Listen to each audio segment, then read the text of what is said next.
In this video I'll share some cinematic portrait photography and take you behind the scenes of that photo shoot that I did during my time in Seoul last year. So in the past year or so I've been getting more into portrait photography, and this photo shoot in particular, we got some really cool photos and I learned a bunch of interesting things. So here's the behind the scenes from that day of portrait photography.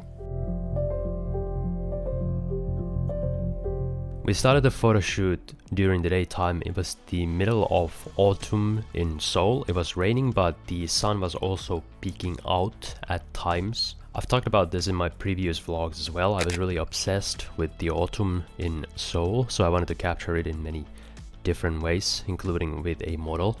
And I like these results even though they're not really my usual style of photography. I've edited them to kind of imitate portrait, overexposed portrait look. But they're all shot with my Sony a7S III and the 35mm f2.8 lens. I also brought my Fujifilm TX1, aka Japanese X-Pan panoramic film camera, because I wanted to see what it would be like to shoot portraits with this camera, something that I never did. And we shot half a roll of Superia 400. Truth be told, I wasn't super confident in these results, so we headed for the alleys where it was darker and I could use some of my lights and shoot some more cinematic stuff that I was at least a little bit more experienced in.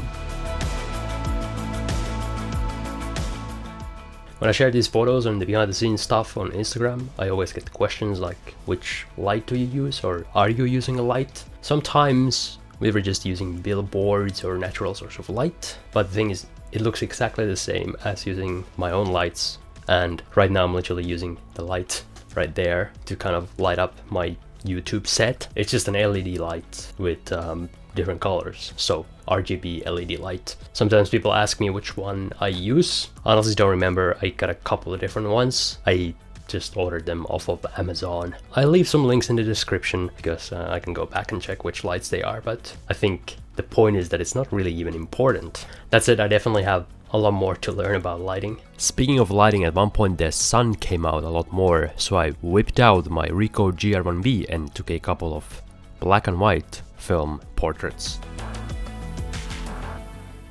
Anyway, by this time the sun is starting to set and we're heading to a different part of town, of course taking photos on the way as well. On these photos I'm using a billboard to light up the model's face, and the color changes literally every second, which by the way makes editing really difficult, but otherwise adds some nice variety. I still had another roll of film, Lomography 800, and I figured it was my last chance to shoot some more film portraits before it got too dark. I had a Promise filter on, but it's not usually this strong, I think.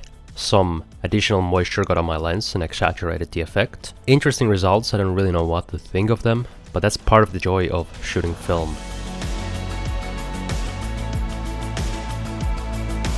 The final destination of this photo shoot is the coolest one, this train crossing in Yongsan with some beautiful city backgrounds and lots of light to work with, and a very dynamic environment with the terrain right there.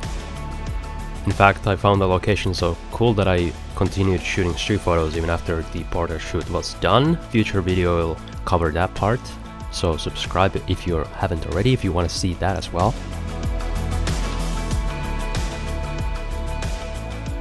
These were definitely my favorite photos of the night, using the RGB light to light up the model's face when there wasn't any conveniently located lights otherwise. And I learned from Blade Runner that smoking is a cool way to add some things into your frame, even though it may be slightly cliche.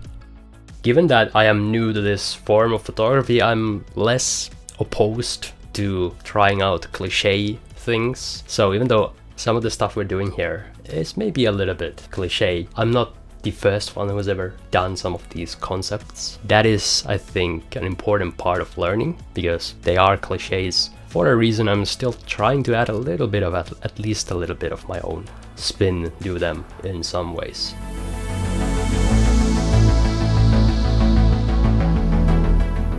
I did a bunch of black and white edits too. I quite like these as well. Both of these editing styles, by the way, are inspired by film photography.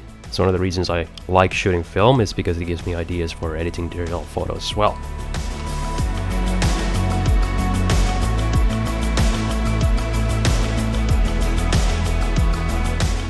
And given that we are at the train tracks, I had to do some of these slow shutter drag photos with the train in the background.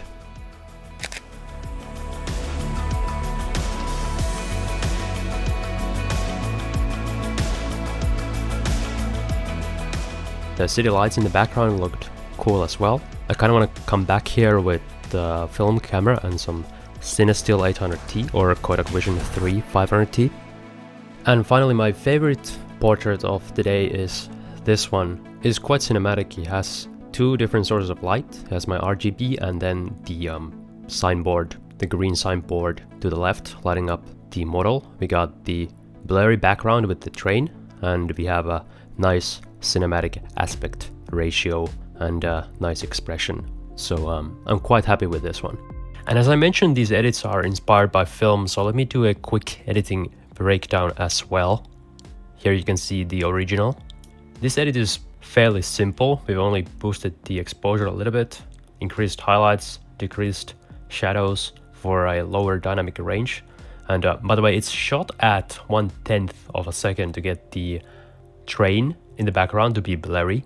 That is a big part of the effect, but then you also have to tell the model to be very still or the photo is going to be blurry. There's some slight blur here, but nothing too drastic. So that's a situation where you want to shoot many photos in burst to make sure they get something sharp as well and hold very still. Slight increase in clarity and then a lifted black point to get a bit of that film look. Nothing too drastic in the curves. A little bit of color in the shadows to again emulate some film look. And then of course some added grain. Here's another edit with similar logic, but it's way more extreme or more complex. First of all, we've changed the color temperature way more to get some blue city lights because the cityscape looks much better when it's blue, but then you have to be careful not to go too much to lose the red. And again, it's inspired by film, so that's why we are doing some interesting things here in the curve. But then I had to edit this forever to come up with this curve in order to find the correct balance. So it's a very weird curve with faded black points, but then lifted mid points, and then again faded white points. And then we've played with the individual colors a little bit and added a little bit of colors into the mid tones and shadows as well. And of course the grain. And finally these black and white ones, inspired by black and white film again. I like the high contrast look. I've added some contrast in the slider using the BMW 09 color profile, by the way, after selecting the black and white here. There's a bunch of different ones. The curve, pretty much the same thing again, nothing too drastic. Lifted black point. Because it's film inspired, of course, we add a lot of grain and some vignetting as well for this photo in particular.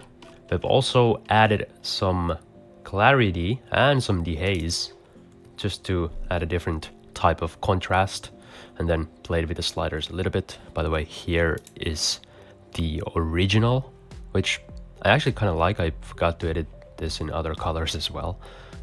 But yeah, that's pretty much it. I kind of want to do more editing tutorials in general, so if you guys have any suggestions or ideas of what you would like to see in the future videos, let me know in the comments as well. One of the reasons I like portrait photography as compared to street photography, which is my main thing, let's say, is that in portrait photography you have so much more control over the environment and you can direct the model. So you can do your own concepts and you have much more control over the final product. In street photography, you're kind of at the mercy of the scene and the elements, which of course you can pick a place and a time, but ultimately you can't really direct the strangers and you rely a lot on luck. Whereas in portraits, you get to direct a lot more, you get to design and plan a lot more, and the result is a combination of all of those things plus the collaboration with you and the model and everything else. So it's a nice complementary thing to learn more about photography, and possibly even if someday I want to make more films or short films, for example, it is kind of a decent stepping stone into learning how to direct models or even actors, let's say. And it's fun. So that's one of the reasons I've been getting more into it, even though street photography is definitely my main thing and probably will always be. Hope you enjoyed this kind of a vlog. I may or may not have more portrait videos coming up. Probably will at some point, but it's still probably gonna be mostly street photography stuff. Anyway, if you're new to the channel, check out the kind of videos that I have on my channel. And if you like them, consider subscribing.